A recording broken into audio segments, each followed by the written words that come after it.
Hey, we're at NRB with our next door neighbors, Loor TV, and we're so excited that we're here with you all. So why don't you all tell us your names and what we know. We don't need your booth number because we know where you are. Yeah. My name is Marcus Pittman. I'm the CEO of Loor TV and founder. Woo! I'm Jason Farley, and I'm the content officer, so find the movies and television for the platform. Okay.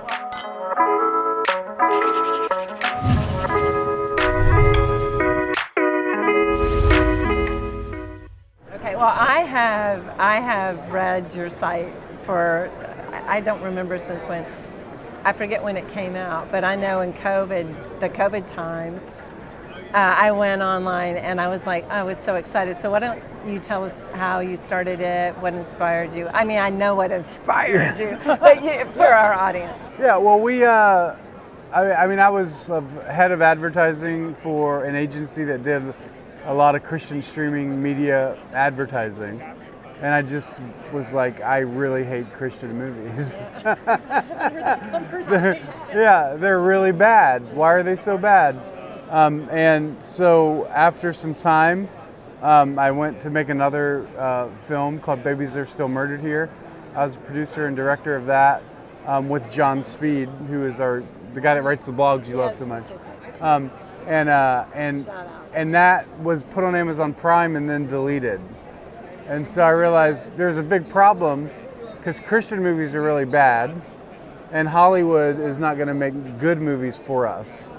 So we needed something in that middle, and so that's sort of how Loor started.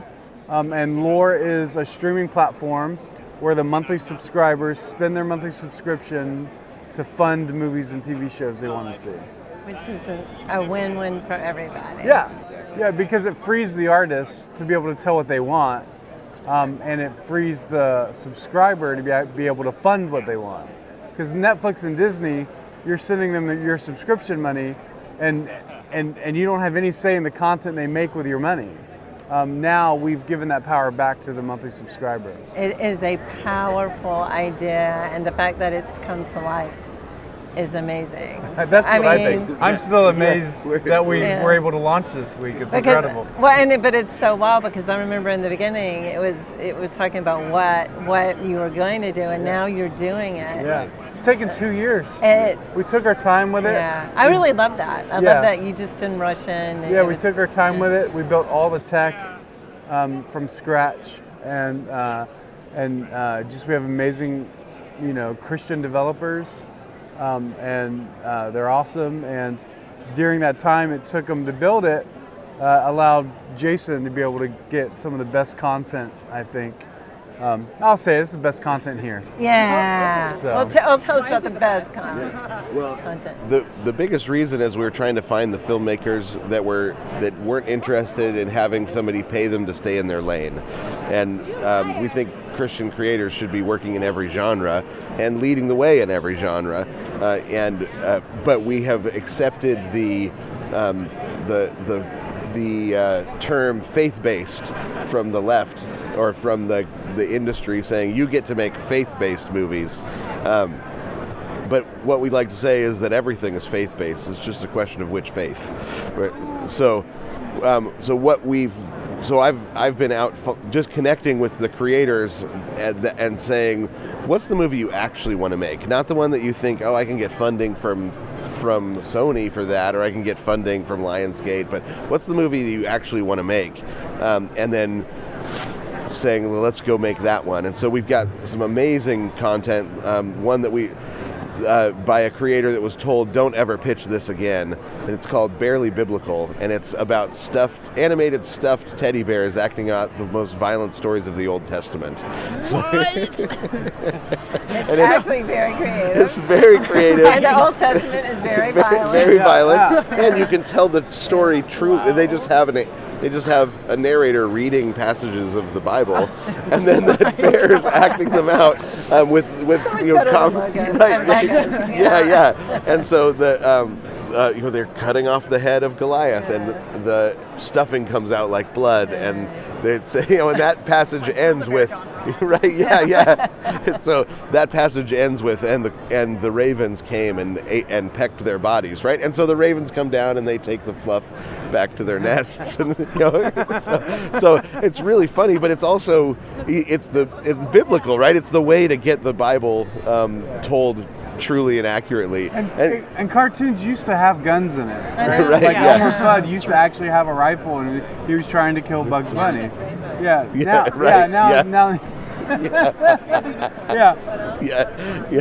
took the guns away from them. Yeah. So it's kind of a nightmare. So making content like that for kids that also has the subtlety that for adults, all of the Gentile bears have full tags and the Jewish bears have clipped tags, right? So like a very funny, subtle humor.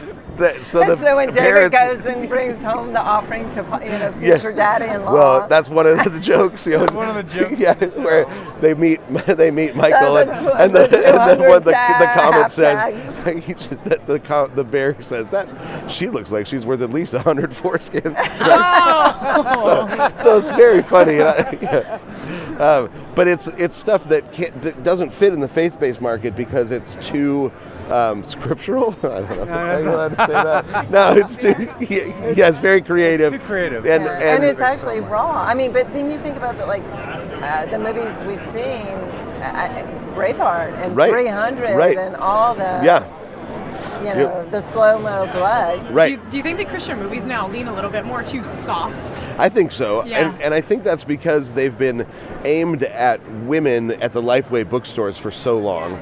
But now all those bookstores are gone, and 75 to 80% of streaming decisions are made by the man of the house. And so We buy the books. Right. Exactly, yeah. They decide which streaming service are we going to get. And so we're trying to make the one that all the teenagers say, Dad, Mom, please get me a Loor subscription. I'm an odd female because give me sci-fi, give me futuristic, give me all that. Yeah. Women are more likely to watch male-driven content, but men are not going to watch Hallmark. Well, I will tell you this. I think there's a real pushback within women, and we've seen it in the Lance family films that they make, and they make spoofs on it. I don't think Hallmark. Women, I don't know who's flocking to it anymore. Yeah. I haven't heard anybody say, let's have a Hallmark Christmas. Yeah. Except for the ornaments. They're still nice. Right. But we do have one rom-com that's called... rom-coms are fun. It's called The Lesbian and the Lumberjack. And it's about a woman... It's about a woman who thinks she's a lesbian, but it turns out she's just never met a real man. Yeah. Man!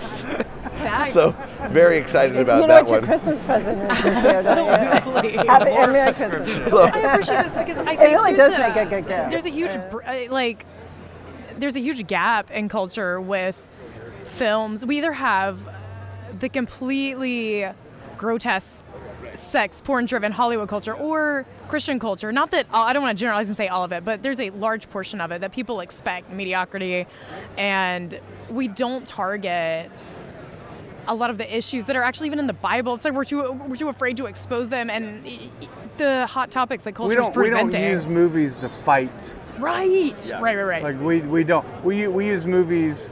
Really, the entire Christian film industry is just geared towards the pastor of a church to buy the whole theater out for his congregation. Right. And it's always so it's not even a free market system, right? You're really selling to one person. And it's very unrelatable. A lot of it's so unrelatable to the average struggling human. So we just wanted to make content that people would either love or hate. Yeah. And there's no in between. We've got a really great Western where a mystical outlaw comes in and starts killing all of the best Christians in town, and you don't know why until the sheriff chases him down and gets the real story, and it's a big surprise, so I can't tell you. But it's an amazing. And the filmmaker. The filmmaker is really, really talented, but it's not a movie that you would normally be able to get into the faith-based market until now, right? So, but we've also focused a lot in on comedy, because comedy is a way of breaking down those distances, and and there's really two uses. It can reinforce the tribe, right? You can say, well, we're the ones that all get this joke, and that's a good use of comedy that God has given us. And so we've got a really funny show called Churchville that's about two megachurch pastors across the street from one another competing to build their churches. Yeah, and so and it just But it's not like The Office. yeah, it's a lot like The Office. Oh, so it I pokes see the Michael it Scott just, yeah, exactly. So it's poking fun at all of the goofy things about church that we all know, that we all laugh at home, but you never feel like you can actually say out there. But we just finally you're saying them. Yeah. But then we've also got the outward-facing aggressive comedy that's trying to make a difference. So we've got a great show called America Live that's all conservative comedians working in sketch comedy and stand-up that all are in the Hollywood area that have started, and we've been to the filmings of it, and they've got a line out the door. People can't wait to get in because it's comics that are free to say what they want. You don't have the restrictions that you have to avoid the woke topics. You have to avoid that. And so very, very funny. And then #fake news show, which we'd already talked about, where a comedy troupe takes the headlines of last week and acts out the real narrative that they're trying to get across in order to reveal the narrative, but in a funny way, right? So that you can start to see the way that the news is trying to manipulate and guide you, but not, conservatives and Christians have focused in on talking heads, thinking that works, but unfortunately it's not a facts and data war we're in. We're in a storytelling war. And so we need to have the comedians and the storytellers that are out there fighting back, but fighting back by having more fun than them, right? And so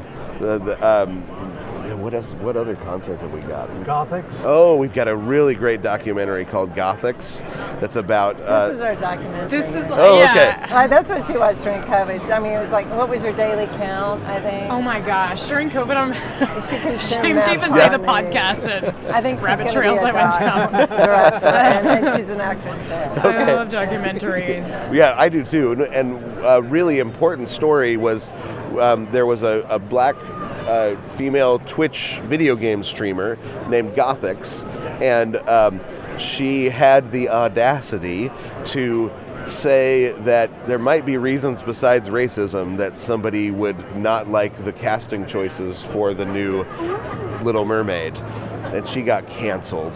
She got her career taken away. Yeah, it's just heartbreaking to hear the story, was because everything was taken away, but in the process she ends up becoming a conservative and becoming a Christian, and so there was a documentarian there following her during all of it, and in fact he was a Christian that was directing it, and he's the one that got to lead her to the Lord, and her boyfriend both, and they get married. It's a beautiful story, and they're such wonderful, passionate people that getting to watch them as it's revealed to them that they've been a part of a system that was opposed to them all along, but it opposed them by trying to keep them in line with the narrative. And as soon as they questioned it, they realized there's this entire reality. There's all this other aspects of reality and freedom that I've been kept away from. So it's a beautiful and really powerful documentary. It is. My 17-year-old daughter watched it and said, "Dad, go get this movie. Every teenager in the country needs to see it." Very powerful documentary. I think that is the audience, the younger people we need to be listening to, because there's a boldness in them, whereas I'm old and I'm tired. But no, there's a boldness about them that says, I don't, remember that I grew up in the old era of network where the man said, "I'm as mad as hell." Now, it was probably a liberal, but the one line I remember, "I'm mad as hell and I'm not going to take it anymore." Now, of course, he kills himself at the end. Network. Old movie. But it was a great movie. And I can't remember anything else except for he stood up. And he stood. Everybody heard it. repeated through all the news. And it is still used. I mean, and I was in my 20s, and that was 4 decades ago. I always say 40 decades ago. I was back there I was the stuffed animals, you know. Okay. I was probably with Noah's wife or something, you know. Okay, so what we're talking to is creativity. Really, it is God-given, we know that. And so you're basically saying the bounds of it, there should be no bounds, but there are appropriate bounds. Right, yeah. But, So the boundaries are no nudity and no blasphemy. And then we tell filmmakers to love God and make what you want. I have a question regarding that, actually. You guys paved a perfect little trail for that. What are your thoughts on Christian films and colorful words and swearing? Do you think there's context for it at all, or do you remove it at all costs? I mean, what we always tell our filmmakers is let it serve the story. Let the language serve the story. Whatever the language is, it should serve the story. So there are times when it's actually the wrong thing to do for the story to leave out the colorful language because you're refusing to tell the truth out of fear. And so we spend a lot of time trying to build up an environment for our filmmakers where they don't have to be afraid because they know that everybody around them's on their side, so they can take risks. Now, if they take a risk and it doesn't work, I mean, that happens sometimes. And then you say, "Oop, well, that didn't work. Let's try again." But it's because nobody is waiting around to squash them and cancel them. They can take the risks that get you the great art. Because you can't create great art in an environment of fear, which is why so many of the movies now, even by the left, are just terrible. They're afraid all the time. We were at and I mean, they're put up in movie theaters and they gross under $1 million. Right. Barely. Yeah. So we go to comedy shops all over the country as we travel because I'm always looking for I'm trying to find the Christian that's trying to make it in secular comedy one night the comedy shop that we went to, we didn't realize was a gay-owned comedy shop. Then we went in and sat down and multiple times a comic started in on a joke and said, "Oh wait, I can't tell that here. It's a safe space."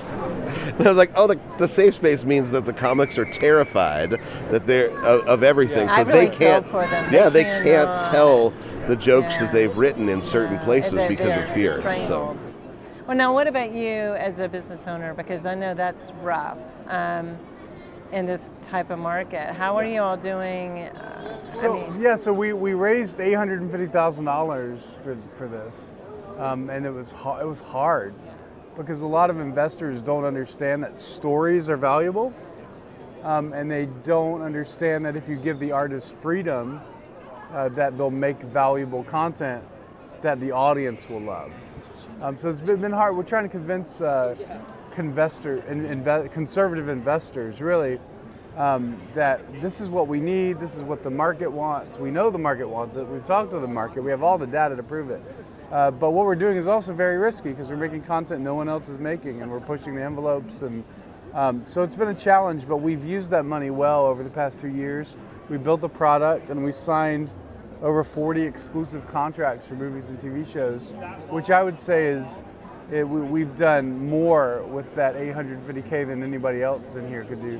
They told us we would need $100 million to be able to build a streaming platform. And I was like, well, if that's how much it takes, God will give it to us if he wants it to happen, so I wasn't really worried about it. But we've done really well. We're excited. We're still raising.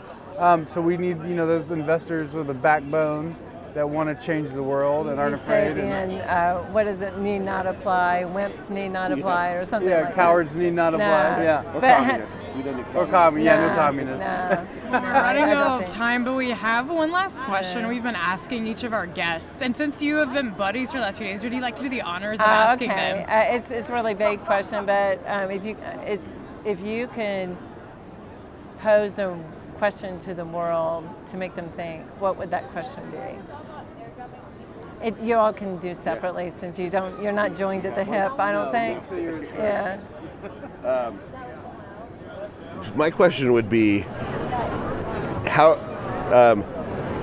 How could you deny the existence of God when taste buds and French fries fit so perfectly together? Dang! That was like even humor. And I would say French fries and 2 strawberry milkshakes. Oh, that is really good. I usually am a tartar sauce guy. It was my, but yeah, milkshakes. I was going to be a way more simple question. I was going to say what Jesus said was, what is truth? Yeah. Because that's the problem we have right now. Nobody knows what's true anymore. But I like Jason's answer. No, but you've got a square thing there with Jesus, so let's keep it. But we appreciate what you're doing and the boldness of it all. And so people, they go to Loor.tv.com, right? Loor.tv. I always forget that. Like everything doesn't have to be a .com. And that's how they subscribe and get this wonderful content. Because I know the movies we're watching. Yeah. And I mean the documentary and whatnot. So, and I'm definitely looking at Churchville. But we really, really appreciate you all. Thank you for coming to the Morality Living Room. And thanks for being inspired to create this and join. And we appreciate your 17-year-old daughter. So, anyways, thank you guys so much for having us. Well, thank you all.